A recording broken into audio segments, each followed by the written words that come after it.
Presiden Joko Widodo memberi masukan soal debat pemilihan presiden. Jokowi menilai debat ketiga kurang menampilkan substansi dan visi para calon presiden, melainkan lebih banyak serangan ke arah personal. Karena itu, Presiden mengusulkan perbaikan format di debat berikutnya. Asal visi yang diserang, nggak apa-apa.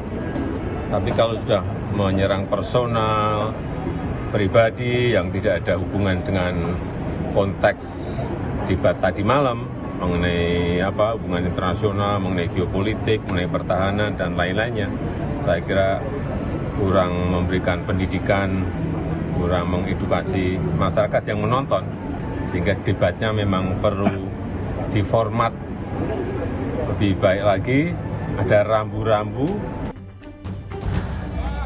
Calon Presiden nomor urut 1 Anies Baswedan mengaku terkejut Presiden Joko Widodo mengomentari debat ketiga Pilpres. Anies pun menganggap aneh pendapat soal serangan personal dan meminta semua pihak melihat ulang debat yang ia sebut fokus terhadap kebijakan. Aneh kalau dipandang sebagai personal, ini sama sekali nggak ada personal. Semuanya adalah tentang kebijakan, bisa direview ulang kok apa yang tadi kemarin dibahas. Jadi malah saya agak terkejut kok Pak Presiden ikut komentar soal debat ya. Jadi saya rasanya nggak mau komentar terlalu banyak dah, biar publik aja nanti yang menilai.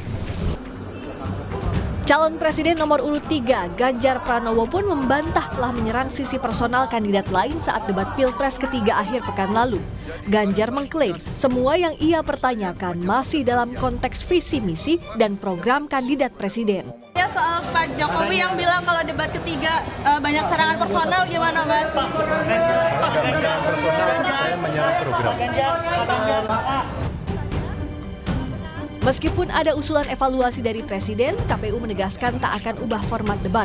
Artinya, mekanisme debat 21 Januari mendatang yang diikuti para calon wakil presiden akan sama. Tema yang diangkat antara lain energi, sumber daya alam, dan lingkungan hidup. Tim Liputan Kompas TV.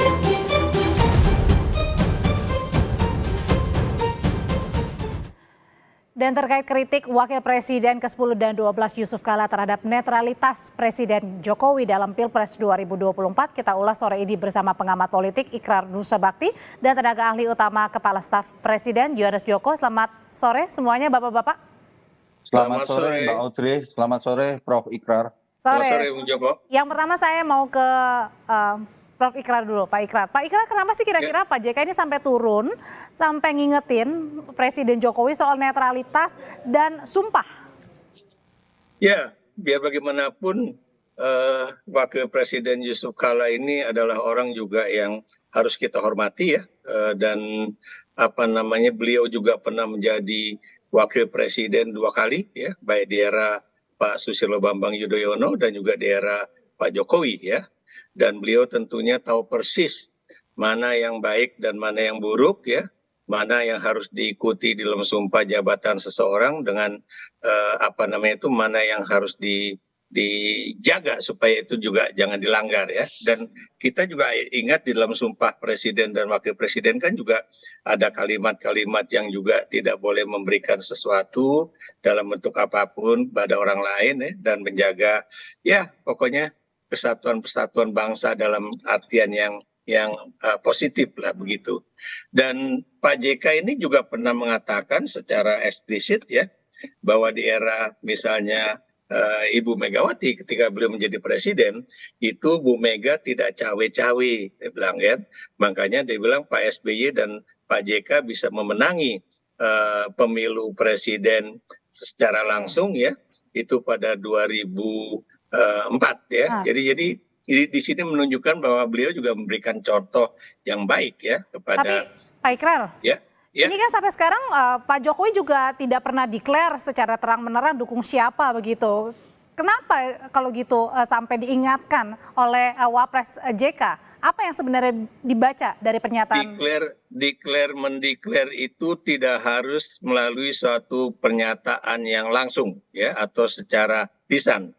Tapi Anda lihat sendiri, tahu sendiri ya bagaimana misalnya ketika beliau makan malam bersama ya, kemudian sering juga melakukan pertemuan-pertemuan ya. Makan bersama bareng siapa nih maksudnya? Dengan Pak Prabowo ya, bahkan juga dengan petinggi dari partai koalisi pendukung paslon nomor 2 ini ya. Dan di dalam pembahasan di antara presiden dengan para menterinya itu yang kebetulan menjadi pendukung paslon nomor 2, itu para menteri itu juga mengatakan secara eksplisit lagi-lagi ya bahwa yang dibahas itu antara lain juga adalah kampanye untuk Prabowo Gibran ya. Jadi di situ menjadi suatu hal yang jelas bahwa memang presiden kelihatannya amat concern dengan paslon nomor 2 ini begitu. Oke, keresahan itu merasakan juga nggak sih Mas Joko, atau sebenarnya di KSP juga merasakan biasa-biasa aja kok, meskipun tadi Pak Ikrar sempat singgung ya pertemuan dengan Pak Jokowi dengan sejumlah ketum termasuk juga capres Pak Prabowo.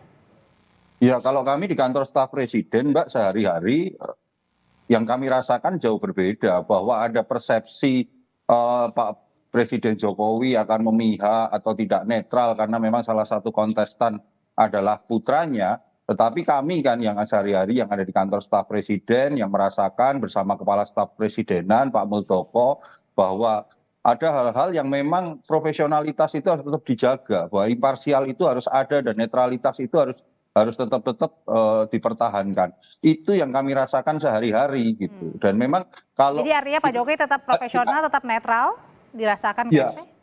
Ya, itu yang kami rasakan sehari-hari, bagaimana kami harus tetap menjaga program-program strategis nasional, bagaimana arahan-arahan dan langkah-langkah tidak ada satupun yang mengarah kepada langkah-langkah atau arahan-arahan politik praktis.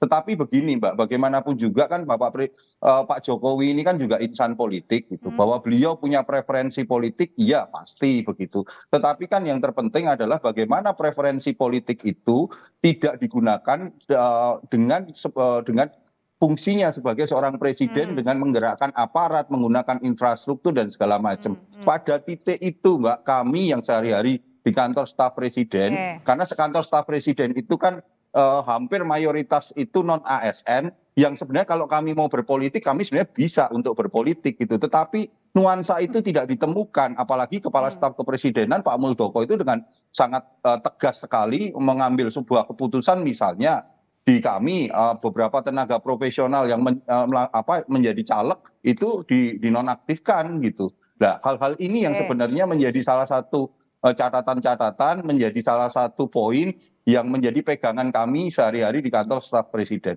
Nggak ada keresahan kok Pak Ikrar, kalau kata Mas Johannes bilang biasa-biasa aja, TNI Polri juga tetap netral, nggak ada penggerakan sana-sini? Karena Mas Joko kan adanya di kantor KSP ya, dan beliau juga mungkin tidak ikut di dalam pertemuan-pertemuan itu atau tidak mengantarkan presiden ke tempat acara pertemuan itu. Dan memang semua anggota KSP ya atau staf KSP atau mereka yang bekerja di KSP harusnya memang netral ya. Tapi kalau tadi Mas Joko mengatakan bahwa Pak Muldoko juga netral, menurut saya harus memberikan catatan ketika misalnya ada kasus ya, itu Satpol PP di Garut ya membuat satu pernyataan dukungan kepada Gibran Raka. Kan mereka bukan ASN, jadi boleh. Nah, yang jadi pertanyaan, Pak Muldoko sebagai KSP itu tahu nggak bahwa yang namanya Satpol PP itu adalah aparat pemerintah daerah, dan aparat pemerintah daerah otomatis seharusnya itu tidak boleh membuat satu pernyataan-pernyataan yang memihak gitu kan. Terlepas dari pernyataan itu katanya dikeluarkan sebelum Gibran dan Prabowo itu menjadi pasangan calon presiden dan wakil presiden begitu. Mas Johannes tuh katanya dibilang begitu sama Pak Ikrar. Soal kemudian juga tadi contohnya soal ASN ya. Ya, sekali lagi Mbak, kalau kami kan bahwa tadi Pak Ikrar, kalau kami di kantor staf presiden memang mengambil posisi yang netral gitu, dan itu kan sebenarnya membuktikan Mbak bahwa kalau kita mau mengambil sikap nggak netral pun sebenarnya kantor staf presiden punya kesempatan itu contohnya gitu, Satpol PP Garut katanya bisa melakukan tadi itu gitu, tetapi kan kita tidak mengambil sikap itu. Nah, terkait hal itu Pak Kepala Staf kan dimintain pendapat ketika pada waktu itu, dan itulah sikap dan tanggapan Bapak Kepala Staf sejauh memang selama ini berinteraksi dengan komunitas-komunitas Satpol PP yang dalam posisinya pada waktu itu mereka sebenarnya mempertanyakan apakah mereka ini ASN atau bukan, karena secara undang-undang dan secara regulasi memang mereka belum ditetapkan begitu, Mbak. Oke, tapi kan pada saat Pak Muldoko menyatakan ke publik, itu seakan-akan sudah ada kesimpulan, padahal di situ aja Bawaslu belum memeriksa salah atau benar yang pernyataan dari Satpol PP Garut, Mas. Ya, posisinya Mbak, sebenarnya posisinya yang disampaikan oleh Bapak Kepala Staf pada waktu itu adalah bagaimana bahwa Satpol PP itu bukan ASN. Kalau bukan ASN, dia memiliki boleh melakukan langkah-langkah gitu. Tetapi kan sekali lagi ada aturan-aturan lain yang memang harus diambil, dan aturan-aturan itu sekarang ini juga sudah ditegakkan begitu, Mbak. Tapi dengan Pak Ikrar, dengan satu pernyataan atau misalnya satu contoh tadi ya, katakanlah Satpol PP di Garut, sebenarnya ada dampak langsung nggak sih sebenarnya yang terasa soal netralitas bukan hanya di TNI Polri tapi juga di lini ASN?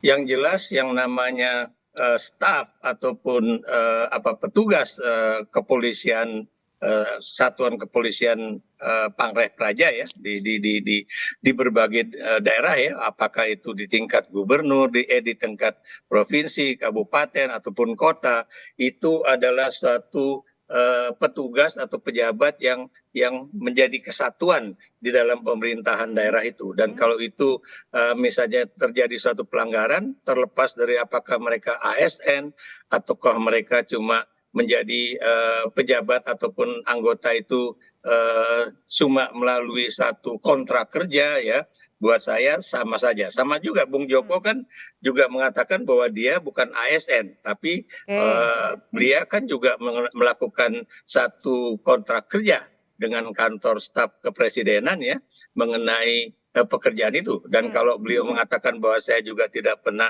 melakukan intervensi, ya itulah sikap seorang profesional. Tapi bagaimana dengan Satpol PP yang ada tersebut juga, dan juga bagaimana dengan seorang presiden? Dan kalau saya lihat ya, memang presiden belakangan ini tegas, bukan tegas, tapi tampak jelas ya bagaimana beliau itu melakukan suatu upaya-upaya untuk intervensi pemenangan salah satu capres begitu. Tahan dulu sampai di sana Pak Ikrar. Kalau gitu pertanyaan selanjutnya karena sudah dibuka Pak Ikrar, apakah ini juga menandakan dengan pernyataan Pak Jokowi yang berkomentar soal debat dan kemudian juga mendapat respon dari Pak Anies dan juga Pak Ganjar, itu termasuk apa yang disampaikan oleh Pak Ikrar tadi, keresahannya? Nanti usai jeda dijawab oleh Pak Ikrar dan juga Mas Johannes. Tetaplah bersama kami di Kompas Petang.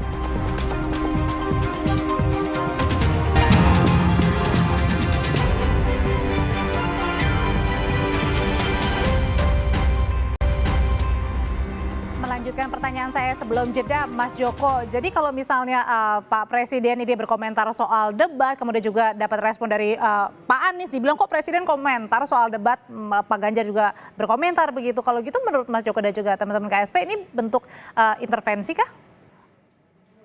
Apa yang nggak boleh dari komentar seorang presiden yang beliau juga sebagai penanggung jawab politik nasional mengomentari terhadap debat pemilihan kepemimpinan nasional gitu. Apa yang nggak boleh? Ya boleh-boleh saja gitu. Bagaimanapun juga beliau kan penanggung jawab politik nasional, dan dalam konteks ini apa yang beliau sampaikan terhadap situasi tanggapan terhadap debat itu juga yang disampaikan oleh masyarakat begitu, Mbak. Dan ini kan juga bukan bicara karena tentang dinilai debat, dari beberapa masyarakat bukan hanya debat untuk 1-2 pasang saja, tetapi ini masukan untuk seluruh calon pasangan presiden dan wakil presiden lainnya, masukan untuk KPU agar masyarakat itu bisa mendapatkan tampilan tontonan debat yang lebih substansial, sehingga melalui debat itu masyarakat bisa mengambil satu pilihan-pilihan yang lebih rasional, yang lebih baik gitu untuk Indonesia ke depannya. Karena komentarnya baru debat kali ini, Mas. Kalau debat 1-2 belum berkomentar atau nggak ada komentar malah.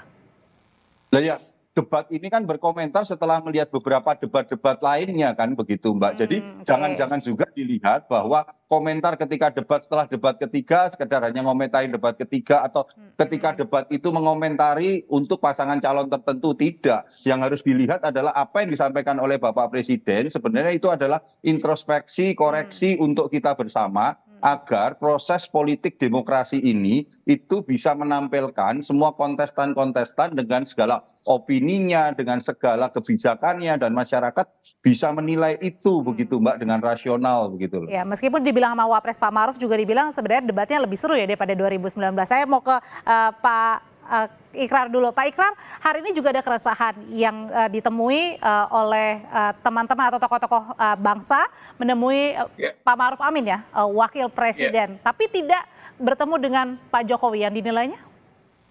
Ya, jadi kalau tadi saya dengar berita Kompas TV ya, itu jelas bahwa tokoh-tokoh bangsa itu akan menemui para tokoh sesepuh bangsa dulu, dan kemudian memang sudah mengajukan rencana pertemuan dengan presiden. Mungkin nanti ketika presiden sudah pulang dari lawatan ke 3 negara ASEAN ini baru mereka bisa bertemu ya. Tapi yang ingin saya komentari juga ya, persoalan debat ini, pertanyaan saya kepada Bung Joko ya, apakah ketika Presiden Jokowi pada 2019 beliau sudah menjadi presiden dan kemudian bertanya kepada Pak Prabowo tentang luas tanah yang dikuasai oleh Pak Prabowo, apakah itu kemudian juga menjadi bagian dari suatu kebijakan ya. Jadi ini juga semuanya sama aja ya, dan menurut saya presiden itu mewakili masyarakat yang mana, karena kita tahu sebagian besar masyarakat Indonesia itu menikmati perdebatan yang kemarin. Kenapa demikian? Karena buat kami itulah perdebatan yang paling mendidik ya. Kenapa demikian juga ya? Karena Anda tahu sendiri secara Kita terbuka. tanyain ke Mas Joko langsung ya Pak Ikrar. Kenapa? Untuk dijawab langsung ya Pak ke Mas Joko ya. Oke, silakan Mas Joko. Ya, yang namanya tontonan perdebatan orang ribut kalau sudah ditampilkan di layar maupun di sosial media pasti orang akan melihat, Prof, dan itu dianggap menarik begitu. Tetapi kan sebenarnya yang harus kita lihat apakah seperti itu yang ingin kita tampilkan begitu. Apakah kita ingin melakukan penilaian yang sangat subjektif sekali.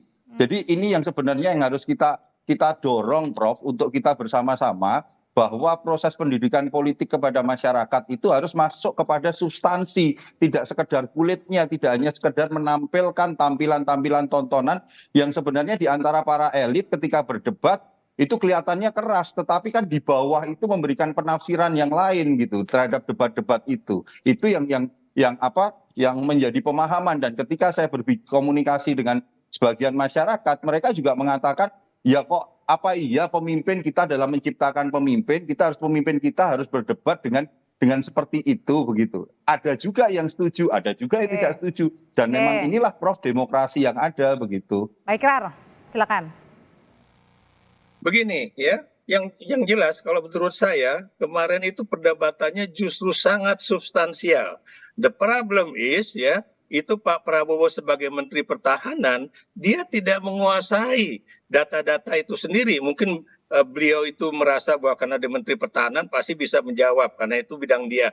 Ternyata ketika ditanyakan mengenai data-data itu, beliau cuma mengatakan data Anda keliru, tapi yang mana yang benar, mana yang keliru, nggak ada itu yang dikemukakan oleh Menteri Pertahanan Prabowo Subianto. Dan Anda harus lihat ya, bahwa beliau itu dalam keadaan capek. Harusnya seorang calon presiden sebelum berdebat itu harus fit dan tahu fit mengenai tapi kalau misalnya untuk juga yang harus dia ungkapkan. Kita kembali lagi Pak Ikrar, soal tema diskusi pada sore hari ini adalah soal netralitas Presiden Jokowi yang kemudian disampaikan juga oleh Pak JK ya, Wapres 10 dan juga 12. Nah kalau gitu gimana caranya menunjukkan netralitas seorang presiden di Pilpres 2024 agar tidak disangka yang tidak-tidak oleh publik, Pak Ikrar?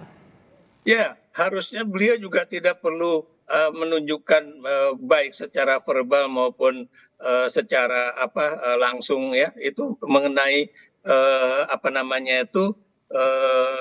bahwa dia itu memang tidak netral ya. Saya beri contoh ya, bagaimana dia ketemu dengan para beberapa pimpinan kepala desa ya, dan kemudian bagaimana dia ketemu dengan Prabowo, bagaimana dia ketemu dengan Zulkifli Hasan, bagaimana dia ketemu dengan Erlangga Hartarto ya. kemudian juga bagaimana kemudian juga pernyataan beliau mengenai debat ya, padahal debat itu dan juga dia yang ingin diubah sama dia kan formatnya, padahal kita tahu itu adalah otoritas KPU. Dan saya bersyukur bahwa ketua KPU itu berani mengatakan bahwa tidak, kami tidak akan mengubah. Sebab kalau KPU itu kemudian mengubah format debat, itu pasti langsung orang menilai bahwa KPU berada di bawah kekuasaan presiden ya. Jadi ini netralitas itu ditunjukkan juga oleh KPU, dan buat saya itu harus saya angkat topi dan saya hormati. Oke, gitu. Kalau netralitas sudah dirasakan ditujukan kepada KPU dan KPU sudah melakukannya, kalau dari KSP sendiri gimana caranya juga untuk meyakinkan ke publik bahwa istana ini tetap netral di Pilpres? Karena presiden menjadi sorotan di sini. Ya, situasi hari ini kan jauh berbeda Mbak dengan situasi-situasi zaman dulu begitu. Segala bentuk gerakan-gerakan ataupun apapun yang dilakukan oleh Bapak Presiden itu memang bisa dimonitor oleh publik. Termasuk juga apa yang terjadi di TNI, Polri maupun ASN.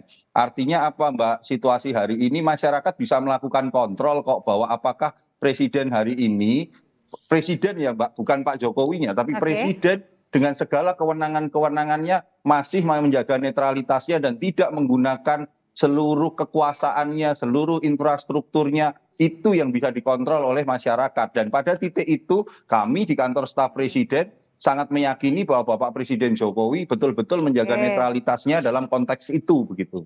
Tapi kalau ada persepsi pandangan yang berbeda dari masyarakat, merasa mungkin presiden berpihak kepada pihak tertentu, capres tertentu, ini didengar juga keluh kesahnya sama Pak Jokowi?